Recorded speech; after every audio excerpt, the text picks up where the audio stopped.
ভাইরে ভাই, বিশ্বাস করেন কালকে থেকে এই ফেসবুকে ঢুকলেই এই হাগু ভাই। रुको जरा सबर करो। সরি, তাজু ভাই। তারপর আসলে আমি রাতে গিয়ে শুইলাম, তো চোখ বন্ধ করলাম, তারপরও দেখি তাজু গাই। না সরি, আবারও ভুল হইল, তাজু ভাই।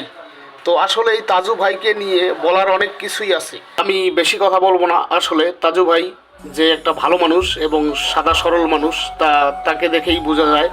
তো কথা হচ্ছে যে আপনারা ওনাকে একটু সাপোর্ট করবেন।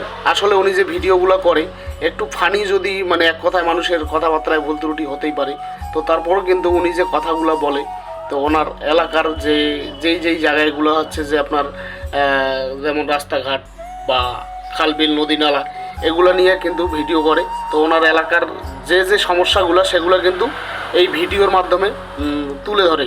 তো যাই হোক, উনি কিন্তু আসলেই অনেক ভালো মানুষ। তো আমি কিন্তু প্রথমে তাকে নিয়ে মজা করছি। তো আসলে তাজু ভাই, তোমার উদ্দেশ্যে বলি, তুমি নিজের প্রতি খেয়াল রাখিও এবং কন্টিনিউ তোমার কাজ চালিয়ে যাও। পিছনে ঘুরে দেখার টাইম নেই, তুমি তোমার কাজ নিয়ে এগিয়ে যাও। কে কি বললো তা কোনো দেখার বিষয় নাই। ধন্যবাদ, ভালো থাকবেন তাজু ভাই।